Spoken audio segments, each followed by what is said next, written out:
Good evening, and thank you for joining us. We're going to begin in 2 minutes at 6:35.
All right, so the time is now I see 6:36.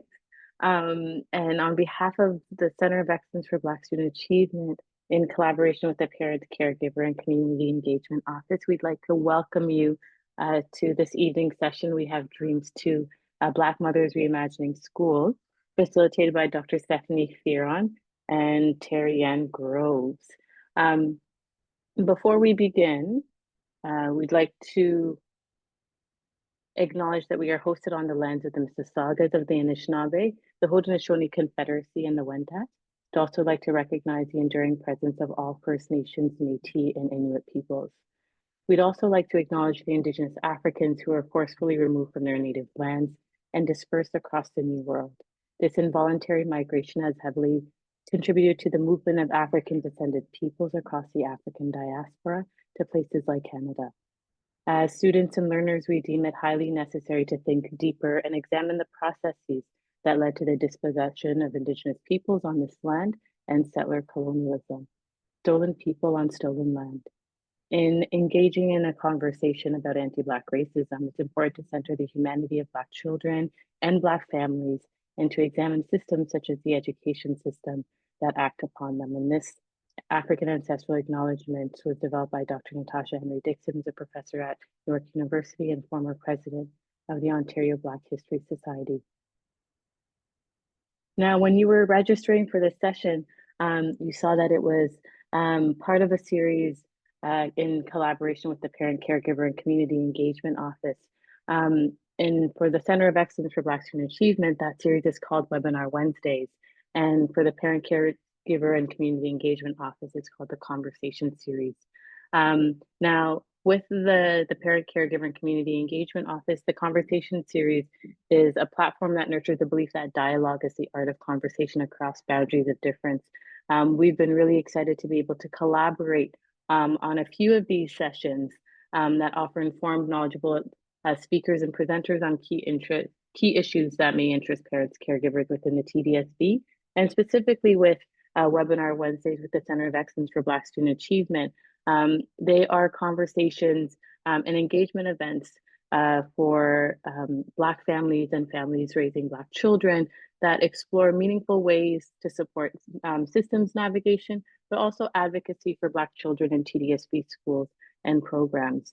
So you'll notice that there's a little icon at the top to say that the session is recording, and you'll have noticed that this is a webinar. So because it is a webinar, you won't be able to unmute yourself or turn on your camera.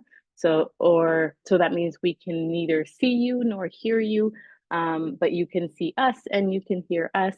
The session is being recorded. And in a week's time, a few weeks' time, we're going to host it not only on the Center of Excellence for Black Student Achievement external website that we'll put on in the chat, but also the Parent, Caregiver, and Community Engagement Office YouTube channel. You'll also notice that the chat has been enabled, but it's enabled for you to connect with the hosts, i.e. us, but the Q&A is available, and we strongly encourage you to share your questions in the chat, in the Q&A, sorry. And over the course of the session, we'll look at and tally the questions that are there, and then we'll also engage in a Q&A period near the end of this learning experience. And on that note, I'm going to send it over to you, Veronica. And Veronica is a graduation coach for Black students within the Center of Excellence for Black Student Achievement. Go ahead, Veronica. Good evening, everyone, and welcome. As mentioned, I am Veronica. I'm one of the graduation coaches with the Center of Excellence for Black Student Achievement. I have the pleasure this evening of introducing our guest speakers, Dr. Stephanie Farron and Terry Ann Groves. Dr. Farron joins York University Faculty of Education and as an inaugural assistant professor of Black Thriving and Education. Her research draws on Black storytelling traditions to explore the ways that Black mothers and educational institutions partner to support Black students' well-being. Stephanie uses literary and visual arts to communicate in a structured, creative, and accessible form. Insights gleaned from stories shared by Black mothers and their families. Her publications have appeared in several scholarly journals, including Canadian Journal for the Study of Adult Education, Canadian Review of Sociology. Stephanie has worked over 15 years in public education system, assuming leadership positions in France, Guadeloupe, and Canada. Most recently, she was the program coordinator of the Equity, Anti-Racism, Anti-Oppression team and the Model Schools for Inner Cities Department at the Toronto District School Board.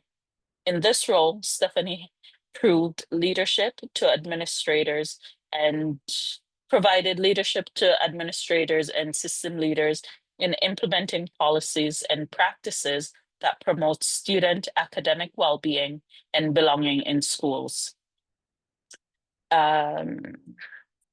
Welcome, Stephanie. Terry Ann is the mother of 2 boys, graduated with honors from Centennial College in the program Community and Justice Services. Terry Ann has worked in several reading programs for Black mothers and their children within our community.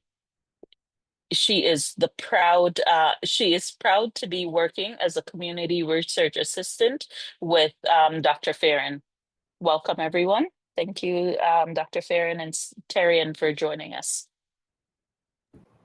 Thank you for having us. Thank you for having us, and welcome everyone to this evening's talk. I am going to share my screen right now.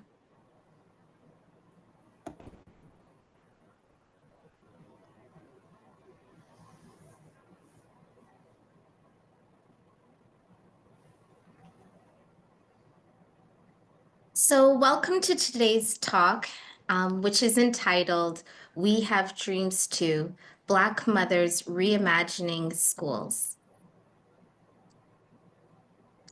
And I'm going to introduce myself a little bit once more. So as was shared, my name is Dr. Stephanie Farron, and I'm a Black mother. I'm a Black mother of two children, a 3-year-old boy and a 3-year-old little girl and a 7-year-old boy named Isaac. I'm also an arts-informed and arts-based researcher, and I am the professor of Black Thriving and Education at York University. I also have my PhD in Educational Leadership and Policy from the University of Toronto, and I have over 16 years of experience in public education systems.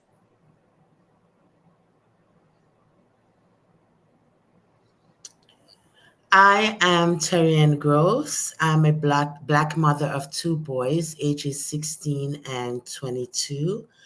I graduated with honors from Centennial College in the Community and Justice Services, and I've worked with several reading programs for Black mothers and their children in my community. And I am very proud to be working with Dr. Stephanie Farron as her community research assistant. At every presentation, we bring into the space a person who inspires our work. The inspiration for today's presentation is Ms. Rosalind. Ms. Rosalind played an integral role in our lives, especially my life, and the lives of countless Black women and children in Scarborough's Kingston, Galloway, Orton Park community. In fact, Miss Rosalind was a literacy facilitator alongside myself in many of Dr. Farron's community-based projects. Miss Rosalind unfortunately passed away during the height of COVID. May Miss Rosalind's ever-present spirit continue to be pleased with our ongoing service to Black mothers and our children. The following questions are going to guide today's talk. So I'm really curious about what does leadership look like when Black mothers are at the center of improving Black children's outcomes? And how do Black mothers' everyday acts of care, advocacy, and resistance shape our children's schooling experiences? The purpose of this evening's talk is not to insist on Black mothers' absented presence in Canadian scholarship on educational leadership. Rather, this talk seeks to add to ongoing critical dialogues and world-making practices that recenter Black mothers and our children as leaders. For today's agenda, we already began with an introduction and shared our inspiration for this evening's talk. We will now continue with a grounding activity. Afterwards, we will introduce and begin our kitchen table talk. We will conclude with an open discussion facilitated by members of the Toronto District School Board, where you will have the opportunity to share your curiosities and insights. Let us begin. So in order for this virtual space to be brave enough or even safe enough to take risks, certain shared commitments need to be in place. In Rastafarian ideology, a custom is to say walk good when we greet or part ways. And this can really be done at the onset of constructing a critical and collaborative learning space like we have today right now. So we will walk good, which is to say that we will enter this virtual space with good intentions to be collaborative, to be critical, to be honest, and to work towards shared goals. So in essence, a pedagogy of walking good. So in the chat, if you all can write down walk good for us to begin. And I think that message will come actually directly to me.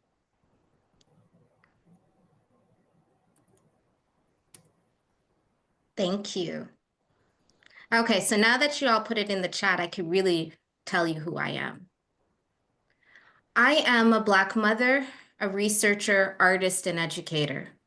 I am the descendant of Africans enslaved in Jamaica, and on my paternal side, come from a long line of African land keepers from Jamaica's Bullhead Mountain region. My maternal family has deep roots in the land located in the most eastern part of Jamaica. This land birthed renowned resistance movements like the Morant Bay Rebellions. Following the devastating aftermath of Hurricane Charlie, the mothers in my maternal side of the family left their children behind in Jamaica and arrived in Canada in the 1950s and 1960s to work as domestic laborers by means of the racist, sexist, and oppressive Domestic Scheme Act.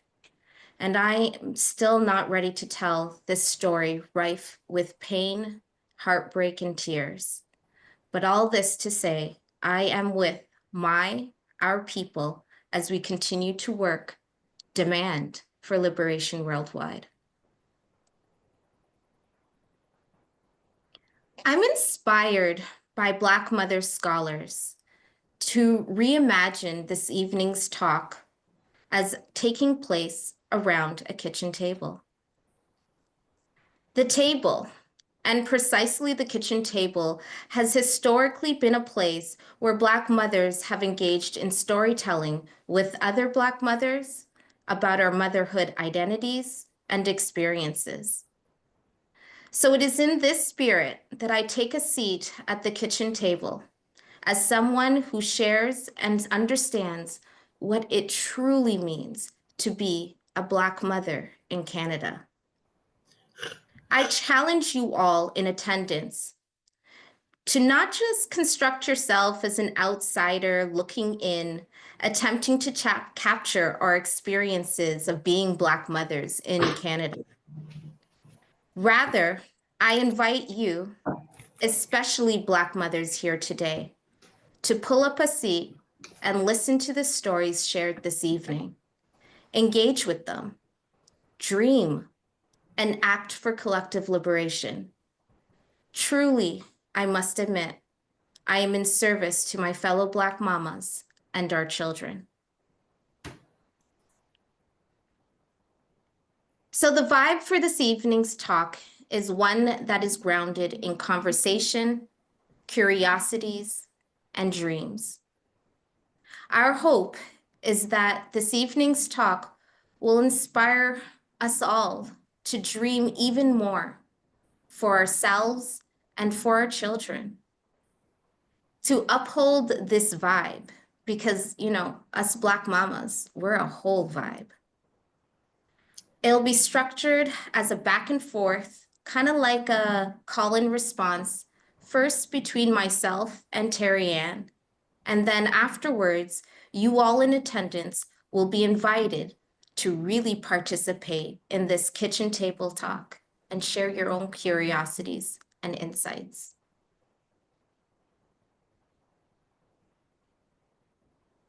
Dr. Christina Sharp, a Black Canadian thinker, points out that we live in the afterlife of slavery, in which Black lives are still imperiled by a radical calculus and a political arithmetic that were entrenched centuries ago. In the afterlives of slavery, explains Christina Sharp, Black Canadians continue to experience skewed life chances, limited access to health and education, premature death, incarceration, and impoverishment. Anti-Blackness is foundational to Canadian institutions and positions Black people, especially Black mothers and our children, as unworthy of mattering. Black Canadian mothers, like Dr. Robin Maynard, contend that Canadian schools are actually sites of Black suffering, where children are excluded, where Black mothers are excluded, where Black mothers and our children are surveyed and policed. Consequently, Black Canadians have long contended that schools are sites of Black suffering. In fact, some Black mother scholars describe this Black suffering as spirit murdering or the killing of one's souls. Although anti-Blackness exists in Canadian educational structures, there also exists home places or fugitive spaces. These are spaces where Black mothers and our children are affirmed. We resist, we dream. These are sites that Black mothers continue to lead and build, ensuring that our own well-being and that of our Black children is upheld in a society that attempts to dehumanize, oppress, suppress, and annihilate Black lives.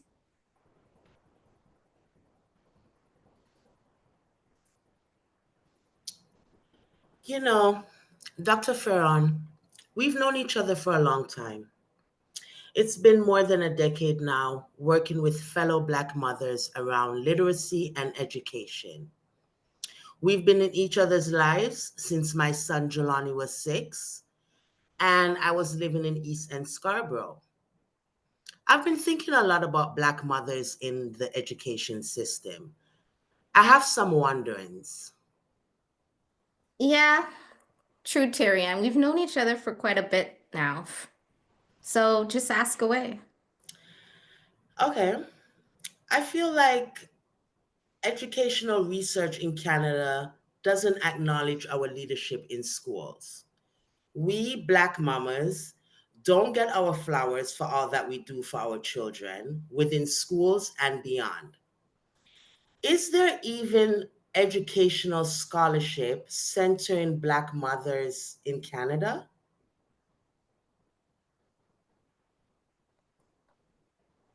Well, Terry Ann, in Canada, us Black mothers, we've been chronicling our own deep-rooted leadership within diverse Black communities. And some of our communities here stretch back to the beginning of settler colonialism and enslavement on this land. Our stories feature Black mothers who, in response to the rejection of our children from public schools, are criminalized and abandoned for demanding affirming learning spaces for our children. You see, we Black mothers have long been at the forefront of all liberation movements, especially those pertaining to public education in Canada. For centuries, we've leveraged our dreams to assert our children's engagement and well-being in Canadian schools. For example, our stories trace the early activism of Black mothers who, in response to the rejection of our children from public schools in the 19th century, imagined and then later established our own educational institutions with little assistance from the government. Black mothers like Marianne Chad Carey spearheaded social movements in the 1800s, demanding Black children's full participation in public schools. During this period, community mother and educator Mary Bibb, for example, also rallied Black families to establish separate schools for those excluded Black children. But you're right, Terry Ann. Overall, Black mothers' ongoing commitment to school improvement is largely overlooked in research centering parent engagement and even educational leadership. In so doing, a lot of times Black mothers, we feel like, we're branded as nobodies within educational scholarship. And this is despite after us coming together consistently to dream and build home places for ourselves and for our children in schools and communities across this country.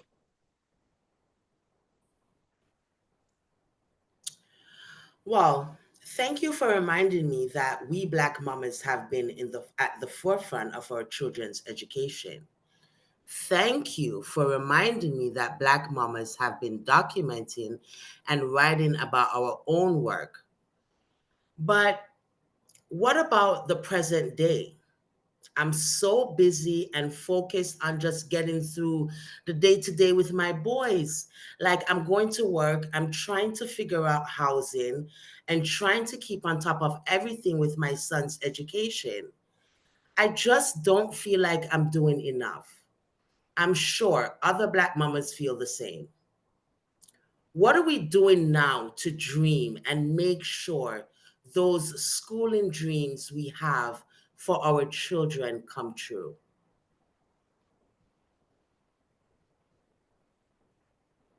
We're busy. Us Black mamas here, we're busy. Black Canadian mothers continue to reimagine and push for the transformation of our children's education. So let me give you some examples. And I'm going to take it all the way to Alberta. So in 2019, Shada Mohammed led a group of Black mothers demanding the Alberta Ministry of Education to take action against anti-Blackness afflicting their children's schools. Mohammed and fellow mothers accused school officials of anti-Black racism and ignoring its negative effect on Black children's health and achievement. What I really love is that Mohammed declared to the world through the media. She said, "I've been into the schools, and every time there's an issue, I address it right after school and address it with the principal. But nobody seems to take this seriously. It's a joke." Also in 2019, in Edmonton, school officials called an 11-year-old Black boy a gang member just because he wore a do-rag. And while the boy's mother, Una Mululu, sought redress from the principal, school personnel called the police on her and later prohibited her from entering her son's school. In addition to her son being racially profiled, Malulu maintained that she was painted as an angry Black woman and threatened with legal action by the school board. At the school board meeting, she said, "It's time to acknowledge that this entire incident has everything to do with race from the beginning." You see, by positioning the work that us Black mamas do right now in the everyday within a historical context, we better understand our experiences in public education systems as not just something that's happening right now in Toronto or right now in Alberta. It's part of a continuum of anti-Blackness in this country. So much like Marianne Shad Carey, Mary Bibb, and other Black mother leaders who have come before us Black Canadian mothers continue to use dreaming, alternative visions for education, not only to reclaim the humanity of our children, but also our own humanity.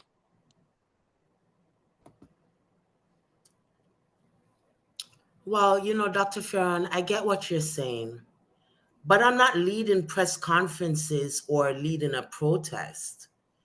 I'm just a mother with dreams of my son finally graduating high school and doing work that matters to him, our family, and our community. How am I a leader in my children's education journey?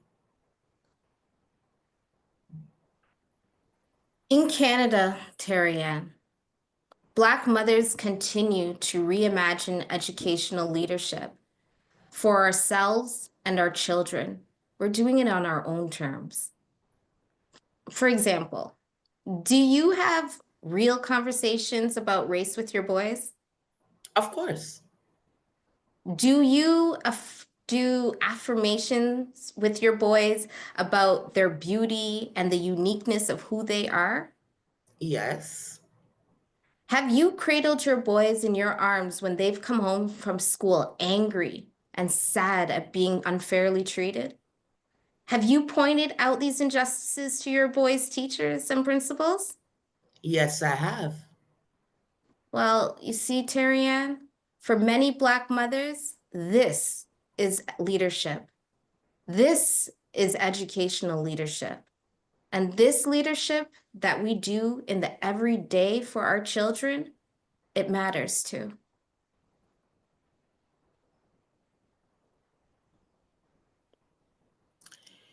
Even though my boys are now 16 and 22 years old, I remember being a mom with young children. I was just trying to figure things out and make it. How do Black mamas dream and lead for their young children's education?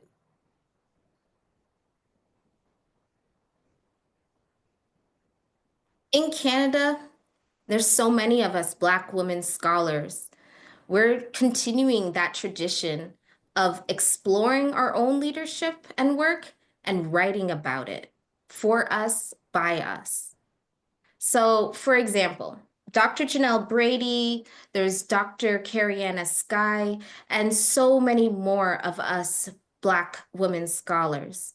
We're centering the experiences of Black mothers in early childhood education right here in Canada. So, for example, scholars identified forms of racial socialization practices. So these practices that really affirm the racial identities of our children. And these practices, Black mothers have been doing before we even came up with this term, racial socialization. So it's like Black mothers having candid conversations and discussions about hair and skin differences with our children. And the use of Afrocentric artifacts such as toys and books, particularly books in which Black children are doing everyday things like going to the park, the doctor, and going to the barber, rather than just books about hair. In Nova Scotia, Sterling Cameron led a study where Black mothers were consciously sharing affirmations with their young children about the beauty and uniqueness of who their children are. And they did this to counteract the anti-Blackness in schools and in daycares and instill Black pride and self-confidence in our children. So yeah, there's a growing number of Black mother scholars who are really centering and looking at the experiences of Black mamas with young children. And there's also a growing number of Black mother scholars that are exploring the ways that we lead for the educational lives of our daughters, our sons, even our children who are non-gender conforming.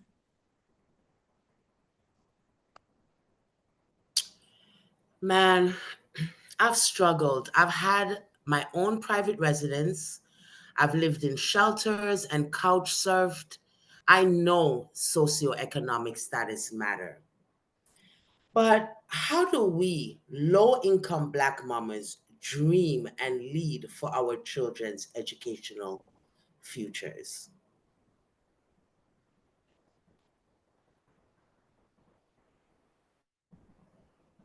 So, Terry-Ann, this is something I've been thinking a lot about, especially since we began our work together. How many decades ago? Well, there's an established body of literature and ongoing public discourse that really is centering Black Canadian mothers' experiences in the education system. But to be honest with you, there's limited scholarship explicitly focused on the ways low-income Black mothers in Canada engage in their children's schools. According to Dr. Mullings, she's the vice provost at Newfoundland and Labrador's Memorial University. She writes that school personnel truly render low-income Black Canadian mothers as devalued commodities who are conveniently pathologized as unfit, lazy, dependent on the state, promiscuous, blamed for being poor, and charged with having deviant lifestyles, whatever that means, that corrupt our children. Have you felt that before? Yes. Yes, I have definitely felt judged and blamed. So it's something that I've been wondering about for a while now. So last year, I conducted a research study, and so did other Black scholars like Dr. Alana Butler. She's a Black scholar at Queen's University here in Ontario. And what we set out to do was really examine the ways low-income Black parents, really mothers, living in Ontario engaged in their children's schools while navigating anti-Blackness.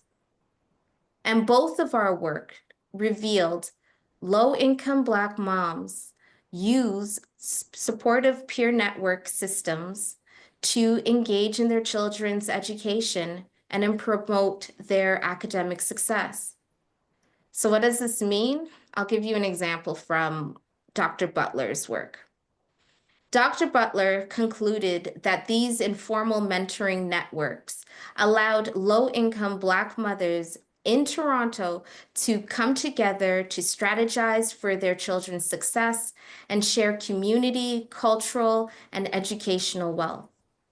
Many times, these networks, what I found out from my own research, exist as WhatsApp groups between Black mamas living in the same building, living in the same shelters, or even amongst a group of Black mamas meeting up at local parks. So these groups exist beyond the often judgmental surveillance of school teachers and principals. So yeah, low-income Black mamas lead. Terry Ann, your leadership matters. It's important for us Black mamas to know that our leadership matters and to share our leadership strategies with other Black mamas. You know, we're really all in this together. We've been dreaming for ourselves and our children. I have dreams for my own children, and they change every day. So my work, our work together, Terry Ann, it's really about continuing to figure out and demand for better schooling realities and futures for our children. And sometimes that might look like what we say to our children right before they go to school. It might be us listening to what's happening in school from our children. It's also dreaming together with our kids, just for better schooling opportunities.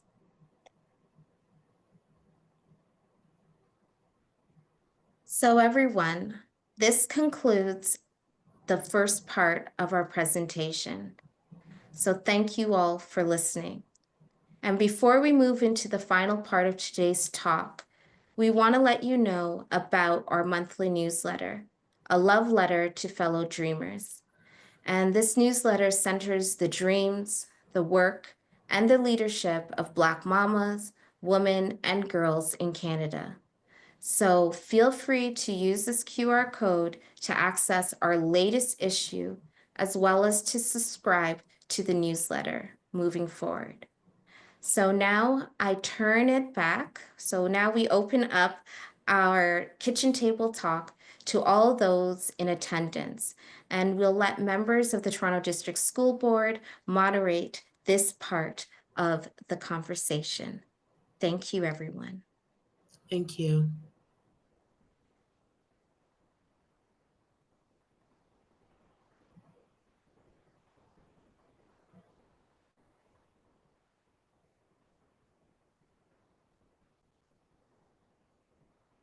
Thank you, Dr. Farron and Tarian, for this engaging kitchen table conversation. At this point, we encourage our participants to drop your questions, your wonderings, your curiosities in the Q&A for us to have an engaging roundtable conversation.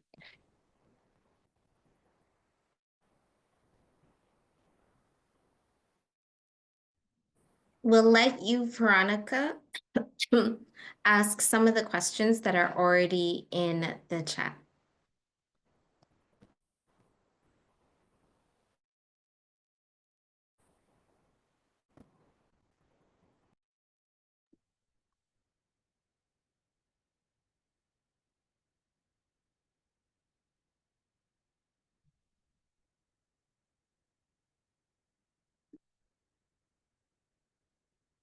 Veronica, I'm going to get started and then jump in with the second one, okay? We'll tag team it. So the first question, I'm just going to move this into answer live. There's a question here around what are your examples of mamas fighting against the education system here in Ontario, specifically within the TDSB? Thank you so much for this for this question. And I'm going to give one example, and later on I will share it with the Toronto District School Board to send that study in particular to everyone who's in attendance. So one example is of a study that we completed and wrote about and published last year. And it was around Black mothers at a particular school at the Toronto District School Board coming together to figure out this thing called literacy and reading for our children. So a group of Black mothers at a local elementary school in Toronto came together and formed their own reading group. The mothers complained that they were tired of waiting for the school system, specifically teachers and principals, to teach their own children how to read. And they wanted to do something to also support their own children in reading within the schooling space. So a group of Black mothers every Tuesday, we met up at a school for a whole school year, and they worked with a local community organization to teach their own children how to read. And they did so by using examples of Canada's long-standing Black literary tradition. So Black children and Black families have been fighting for reading rights, have been engaged in reading for generations. So they drew on this long-standing tradition of Black children and Black families reading by doing activities, teaching mothers by themselves strategies, as well as working with community leaders, working with their children, how to read. And weekly, the mothers would do this. They would track the progress and the dreams of their children, but also of themselves around reading. And they really, really resisted the attendance of teachers in the school participating. They really wanted to create this space within the schooling space that was by Black mothers for Black mothers. So that is one recent example of Black mothers seeing what's going on in the education system and really doing something about it within a school setting for themselves and for their children. Thank you so much for that question.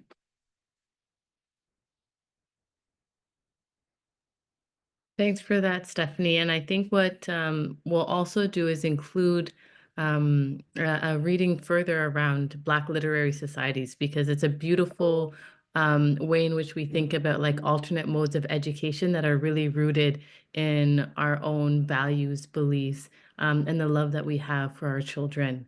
There's another question. How about I go to the part 2 of this question that someone just put in the chat here. And the question was, do we know how they began this reading club? Yes, we do know how they began this reading club. So they looked within community outside of the schools. They saw that there were other community organizations really dedicated and committed to Black children reading.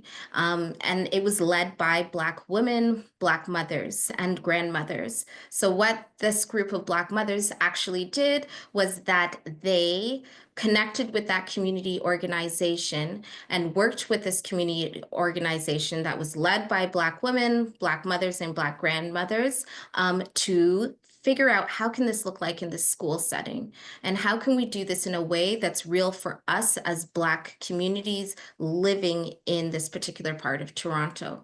And that's how they got it started, and that's how it continued as well.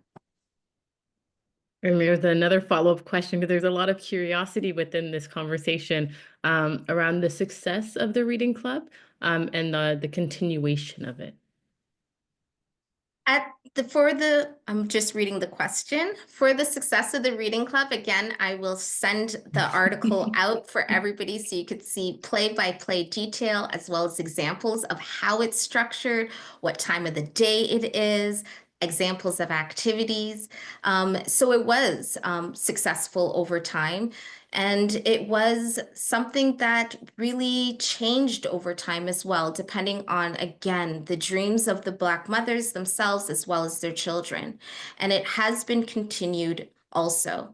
I'll take this moment also to share that there are these organizations happening in different parts of our communities in Toronto. And it's really to look also, yes, of course, in schools, but also look at our communities and look at what particular families are doing as well. Many of the Black mothers also mentioned that they take a lot of these strategies and they also form their own things at their local public library, where a bunch of them might come together and they share resources and they help each other's children learn how to read and really find joy in it and be comfortable and confident in it. There are also examples in that article that I will definitely share where it talks about Black mothers doing similar things in their apartment buildings where they live. Beautiful. Thanks so much. There's a completely shifting gears. I'm going to read out the initial context of this question before I actually share the question. Participant noted, I am deeply invested in the role of Black mothers as leaders in educational advocacy, particularly in the context of systemic barriers we face. Many times, spaces for Black mothers to advocate for their children are created, but simultaneously undermined by institutional forces. We often experience pushback from staff and administration, with resources used to silence our voices or discourage engagement. Furthermore, when Black mothers take a stand at the highest levels of parent involvement, we find that staff use their resources to stop us from engaging meaningfully.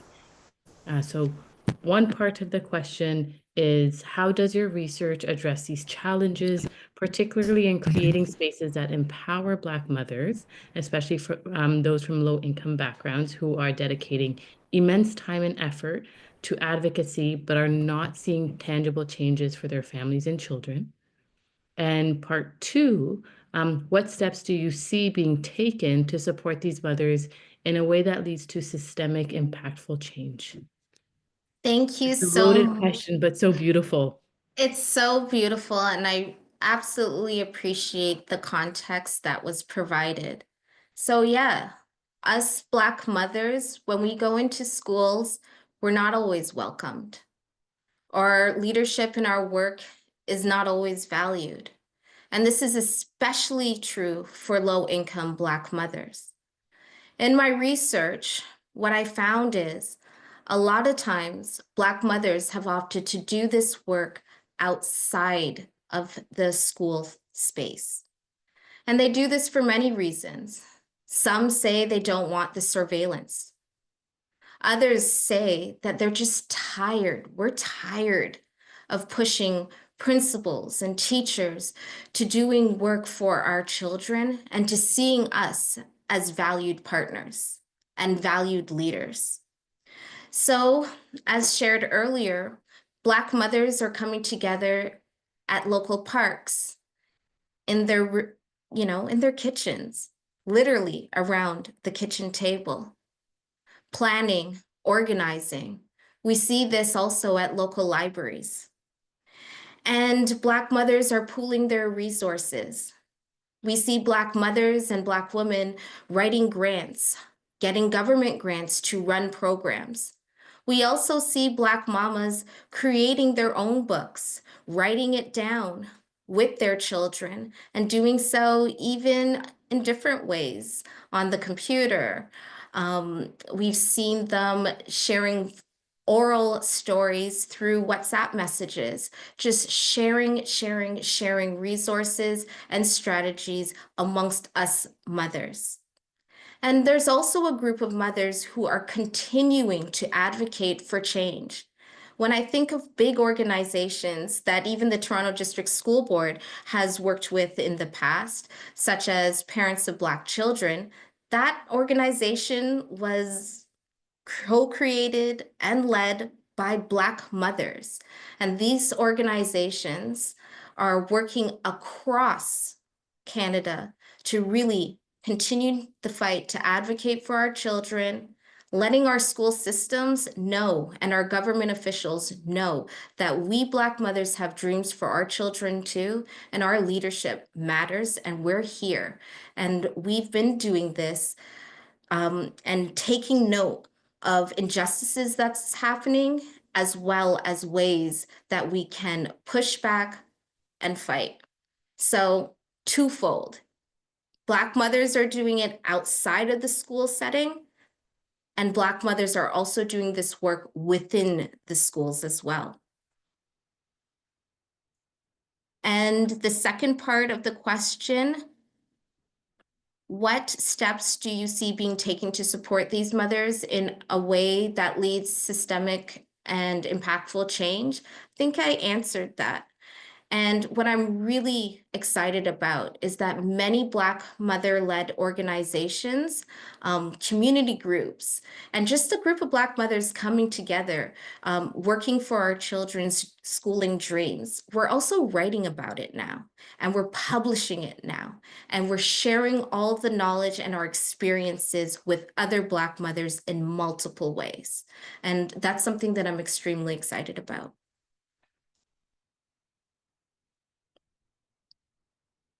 Thank you for that, Stephanie. I'm going to send it over to Veronica, as I know she has some questions there as well.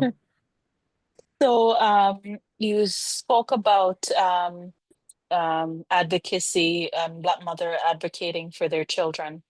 How can Black mothers balance the demand of advocating for their children within the education system and the demands of daily lives? You know, that's such a good question. And Terry Ann and I talk about this all the time. We're both Black mothers, and we both have children in the education system. And we're working to, really push for change for ourselves and for our children in the ways that we're treated and in the education system. And it can be overwhelming. When I first began this journey, I thought that I could do it by myself. And I couldn't. I was exhausted, tired. It was just overwhelming. And what I realized was that I really just have to tap back into what we Black mothers always do. We raise each other's children.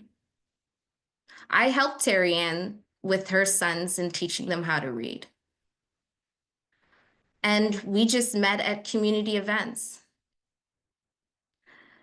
I call on my mother, my granddaunts, my sisters, my friends to really help me figure things out. I bounce ideas. We share strategies. We share things that we do. I mean, just the other day, I was thinking about, Terry Ann. Her children are older. She has Black boys. I have a Black son. And I'm really asking Terry Ann about, what are the things that you did raising Black boys in this education system in Toronto?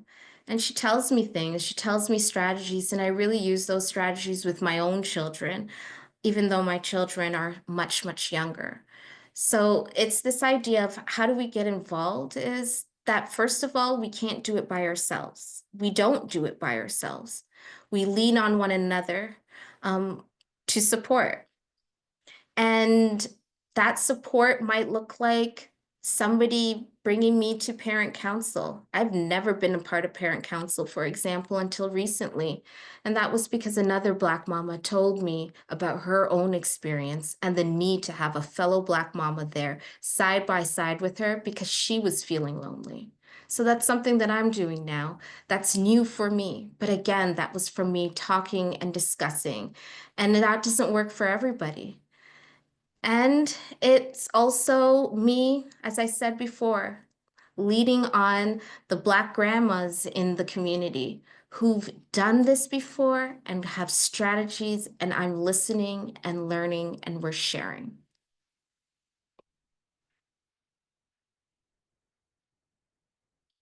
I'm unable to hear Unmuted. you. Another question, how do we find support if we're raising Black boys without a strong village and community? Any online resources?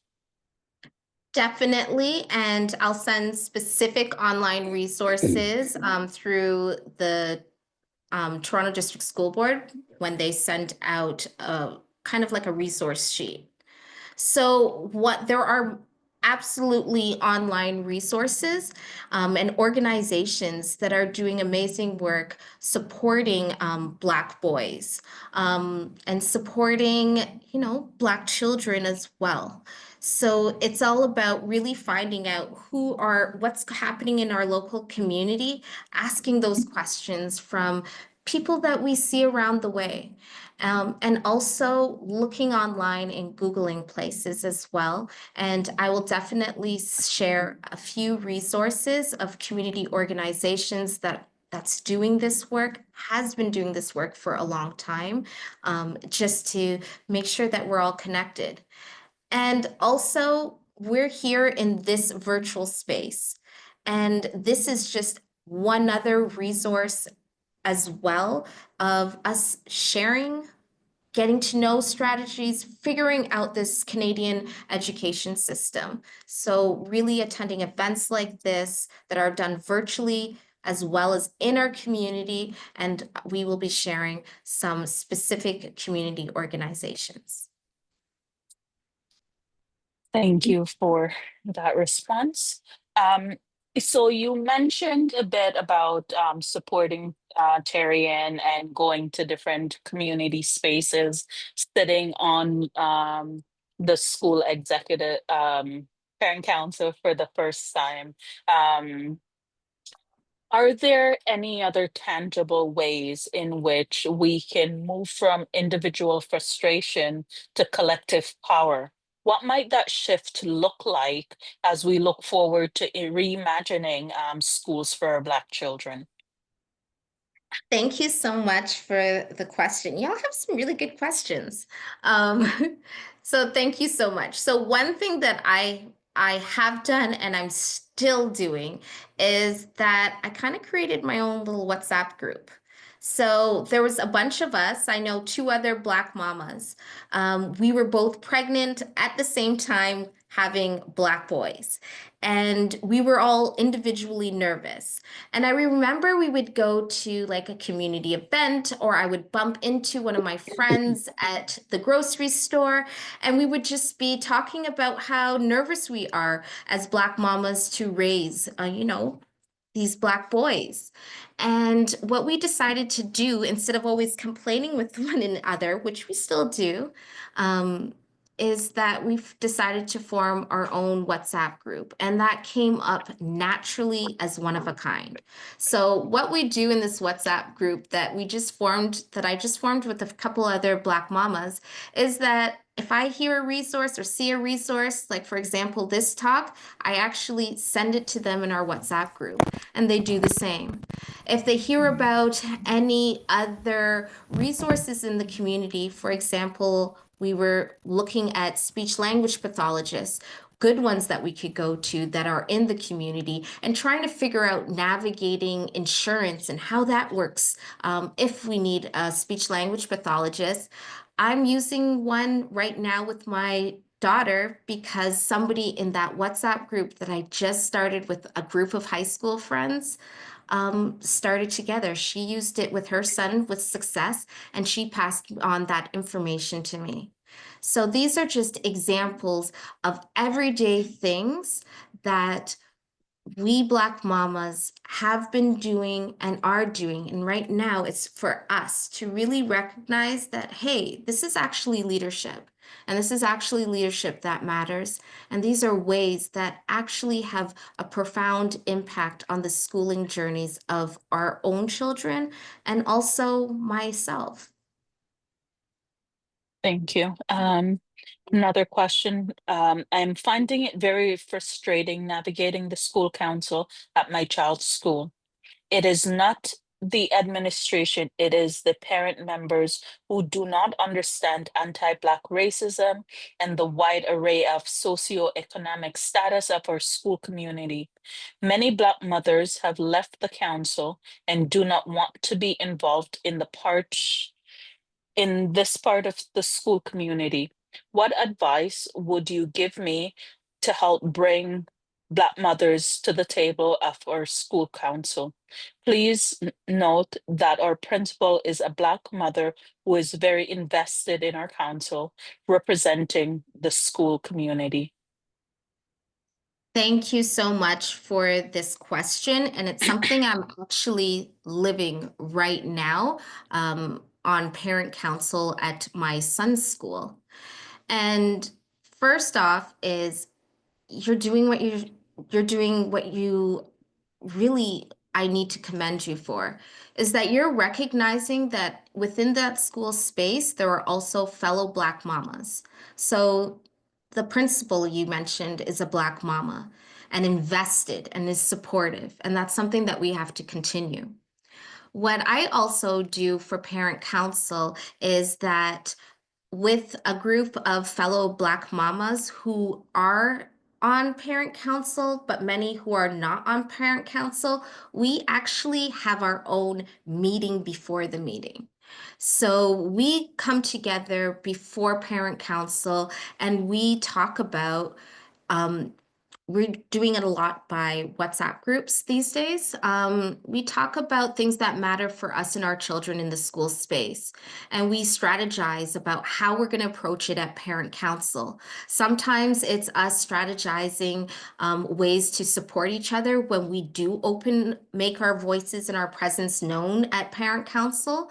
And that's one strategy that we're doing, as well as knowing that there is absolutely good work that also needs to occur outside of parent council and outside of the school community. So we also organize events together outside of the school community, but we're all connected because our children go to the same school.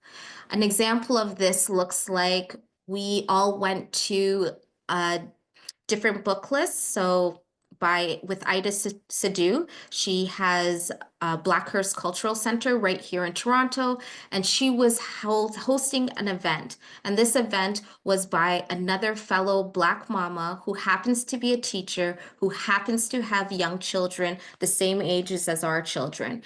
And we all decided to support and attend with our children this event that was happening at Blackhurst Cultural Center around Black storytelling for our children. So that's one example of us, members of parent council, understanding that we do feel isolated and alone at parent council. We do recognize that we have Black mamas who are educators and are in positions of somewhat power at the school board as well as at the school. So we do tap on them and we do organize with them for parent council meetings. And we're also doing things outside of the school setting with our children, really to affirm not only our identities, but also our children's identities, because we found that it's exhausting, as you all know, fighting for our rights for our children and convincing others to see the humanity in our children. We do that as well as go into spaces within our own communities where we don't have to convince others of our humanity, where we don't have to convince others to believe us, where we don't have to convince others to see the beauty in our children. And we also attend those spaces because those spaces affirm our own motherhood as well as our children's identities. Wow, a very wholesome response. Because of your level of intellect, you are able to think on a deeper level, to try and figure out the issues you may be experiencing concerning getting resources for your children? What about those persons whom are unable to think on that level to figure out resources for their children? For us, so this work happened, before I became even a teacher. And it happened with Black mamas like Terry Ann, who are living in spaces and realities where, yes, finding resources aren't easy. And what we actually began doing was really, really simply creating our own resources at the beginning. So at first, we wanted books that affirm our children, and we just couldn't find it. We couldn't find it at our local library, and we didn't have resources to buy it for everyone. So we tapped into just friends, we tapped into family, we tapped into ourselves. We each have, all of us have different types of gifts, different types of talents. So we tapped into, for example, Miss Roslyn, who's the inspiration of today's presentation. And Miss Roslyn is, or was, a gifted oral storyteller. And we tapped into her, and a bunch of us said, you know what, Miss Roslyn? And she was the one who not only babysat our children, but she also showed us how to do oral storytelling to engage our children in real ways and ways that doesn't really, it wasn't, expensive for us to do. So those are just examples of us really coming together, talking with one another, Black mamas, and figuring out gifts and talents that we have within our own group and really drawing on it so that everyone can benefit and enjoy. Awesome response.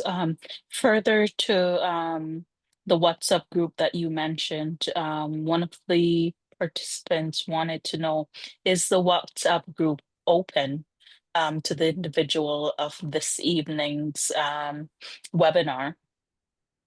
You know what? It's such an I can't even stress enough. It's such an informal group. It was literally just three of us complaining, lamenting really about how we're being treated in schools and how our children are being treated in schools, and just our fears and our dreams. So we haven't opened it up to everyone, but we made it local and we made it informal as, you know what? We're complaining as we should. And we're celebrating each other as we should. And we just decided to just make it a group on WhatsApp so that we could just start sharing resources. Online, there's also other groups. There's Facebook groups that are committed for just Black mothers in Toronto. And those are also things that we joined that's larger across Canada. But really, a lot of times our local WhatsApp groups amongst a few friends that we went to high school with, just seeing our reality and just creating one ourselves and just sharing has been absolutely helpful and a lifeline for me. Okay. How can we connect with other mamas within our communities, because there are so many barriers in place to prevent Black people from joining together to improve Black communities? Veronica, may you share that question one more time? Oh, It just moved. that's the wrong one. Oh, Sorry, I moved it okay. over. That was my fault. It was How do we connect with other mamas within our communities, because there are so many barriers in place to prevent Black people from joining together to improve Black communities. So how do you suggest connecting with other mamas within communities, given that there are many barriers in place that often make it challenging for Black people to come together to improve within the communities? As I said, I started off with just 2 people from my local high school. When I went to high school, how many years ago? We bumped into each other and we noticed that we both have children about the same age. And we decided that because of our work schedules, because of, our commitments and other spaces in our work, that it was best for us to do it virtually, through WhatsApp. It was something easy for us. And I really, really encourage others to figure out what works for you. And you could start off with one other person, with 2 other Black mamas, really coming together and seeing how it grows. Community doesn't have to be very big. To do some meaningful leadership work for us Black mamas, it doesn't have to be formal. I find very much so power in the informal getting together, the informal sending messages, the informal sending resources as something meaningful as well.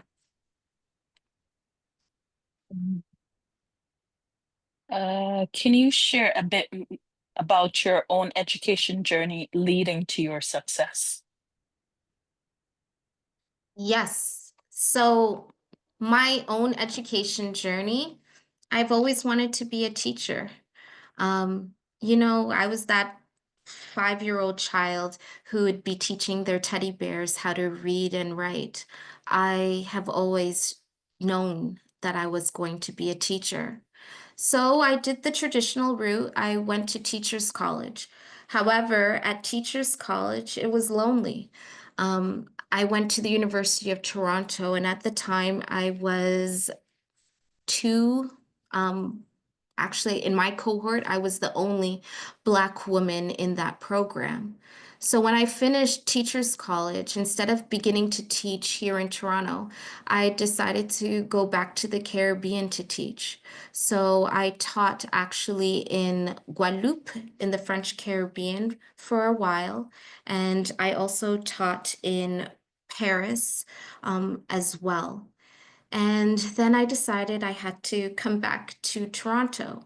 I came back to Toronto and I've taught everything from kindergarten to adult literacy, at the Toronto District School Board. And then I was curious and I wanted to do different things. And I became, a teacher leader at the school board, really leading 2 departments. And while I was doing all of this work, I wanted to know more about my own realities as a Black woman, as a Black girl in school, and just being a Black mama. So I decided to go do my PhD part-time. So I did 1 course a term after work. So I would work, I would teach, I would work at the Toronto District School Board, and then I would race to the University of Toronto to do my doctoral courses. And I did that through having children, through pregnancies. And little by little, and eventually, I convocated. And when I graduated with my PhD from the University of Toronto in Educational Leadership and Policy, I decided to make a career change. And that is how I became the inaugural professor of Black Thriving in Education at at York University. And in doing that, I always, even when I was at the Toronto District School Board, I was always writing and reading about Black mamas' experiences in schools in Canada. So that is my journey. Thank you for sharing that. We have one more question about how do you address challenges of supporting learning in girls as against boys as parents of children of both sexes? What might that look like? How can you turn things for a child that may need motivating? May you repeat the question one more time? How do you address challenging of supporting learning in girls versus boys as parents of children of both sexes? What might that look like? And how can you turn things for a child that may need motivating? Thank you so much for the question. So a bulk of my um, research profile is actually centering Black girls. So my research really looks at Black mothers as well as Black girls and the experiences of Black mothers and their daughters as leaders in schools. And as a mama, I have a daughter, she's 3 years old, as well as a son who's 7 years old. And what I'm noticing is that my children are different. They have different likes, curiosities, um, and even experiences at their own schools. And I try things. I try to see what works for my daughter, what might work for my son, and what he's interested in doing. I bring my children to a lot of community events as well. So, and I do that separately as well as together. So I bring my daughter one-on-one, for example. We went a few weeks ago to Blackhurst Cultural Center with Ida Sadu's book launch. She was working with Tamala, who is a fellow Black mama and author, and we had that experience together. I also attend different events with my son. So all this to say is that I'm learning that I have to take time to know who my children are and what their interests and their curiosities, understanding that it changes over time and as they grow older. And also as I become, you know, older and more experienced as a Black mother, and I'm open to it. And I'm also open to asking other Black mamas in my communities of what are you doing? What's working with you? Can we all meet together to have our children, you know, play together? Like, what are you doing? And I also find that to be extremely helpful because I'm on this learning journey as well as my children. So we have one final question, and then we will invite everyone to share your final thoughts as we wrap up the session. But the final question is um, asking, you speak as though there are many different groups and resources available within Toronto for Black families. It's challenging for me to find these resources. Where can mamas go to find these resources, learning activities or experiences promoting Black families, which are aimed to improve their well-being as Black people as a whole? Thank you. Definitely, getting the resources is a challenge. I want to bring to attention to a group that I'm part of, as well as it seems others in the chat. I'm receiving a lot of messages, so thank you, everyone. And on Facebook, that's Black Moms Connect. They are across Canada, and I think they have their first chapter outside of Canada now. And that's a resource that is great just to find that community of other Black mamas in Canada, in Toronto. And I find that really helpful just to hear and see what other people are going through and what I can learn and what I can share. So that's also a resource. Also, I find that sometimes my best resource is even just my sister. It's even just connecting with Terry Ann. It's even connecting with someone that I met at a community event. So I also want to stress that yes, it is so hard for us Black mamas to get the resources that we deserve to form our own groups, to really, and to help us continue to dream and demand that better for our children and ourselves in schools. And I also want to stress that our friends, our families, our fellow Black mamas that we meet are also valuable resources to help us navigate this thing called Black motherhood.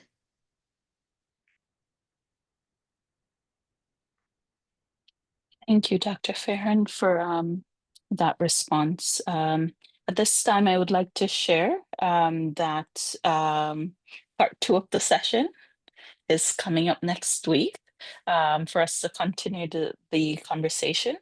We invite you all to come out to the Center of Excellence for Black Students on May 28th, as we use Black art to ground our leadership in love, resistance, and the power of our stories.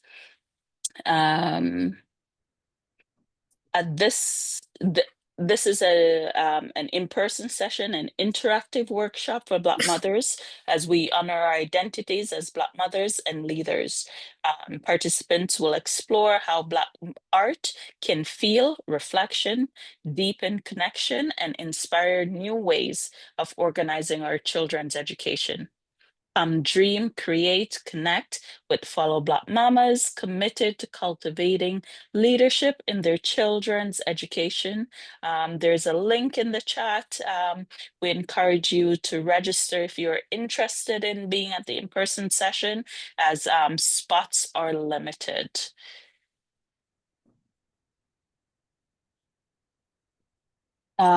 Also, before we wrap up tonight, there will be a participant survey coming out, and we ask that you take some time to let us know what your thoughts are. Let us know how we can improve. Is there another session that you believe would be equally as engaging and beneficial for the Black community or children?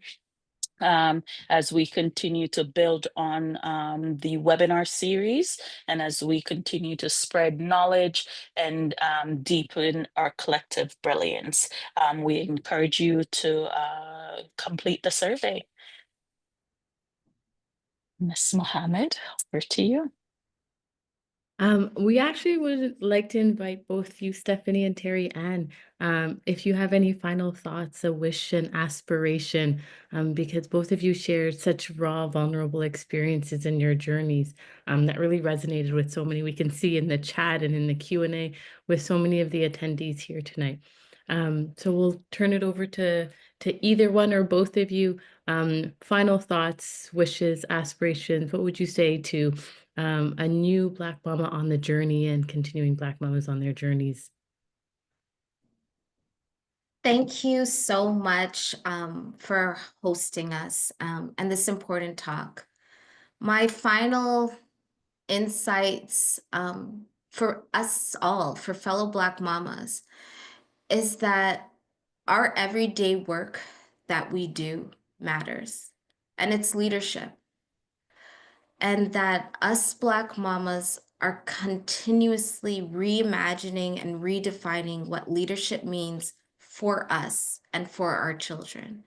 And I cannot stress enough how important it is for us to not only recognize those everyday things that we do for our children as leadership, but also to center the ways that we take care of ourselves and our dreams for our children and also for ourselves.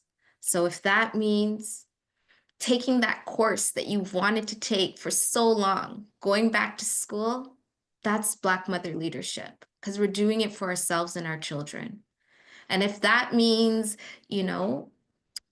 taking that moment just to breathe with a friend, by yourself, that's also Black mother leadership, and that matters for ourselves and for our children.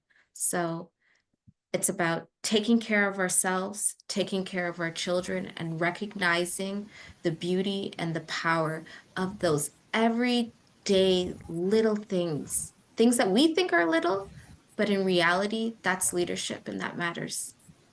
I'll send it to you, Terry Ann.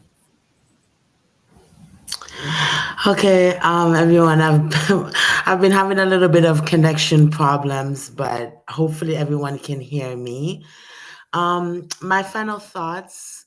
As a single mom of two boys, I have faced a lot of challenges um, in the educational system and beyond.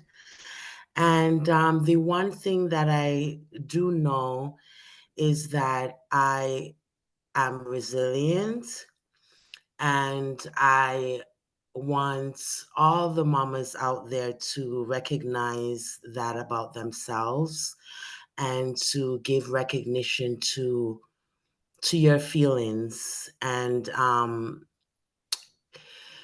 give acceptance to what you feel about yourself. Sometimes it's hard to look for that acceptance in other people. Sometimes we find it within ourselves, and accept help and accept support. Build your community with like-minded people, people that have the same drive and that are on the same path, although we all, have different paths, but we end the same destination. So yeah, I just want to let everyone know that we all have a little bit of resilience in ourselves, and be kind to ourselves. And yeah. Thank you both.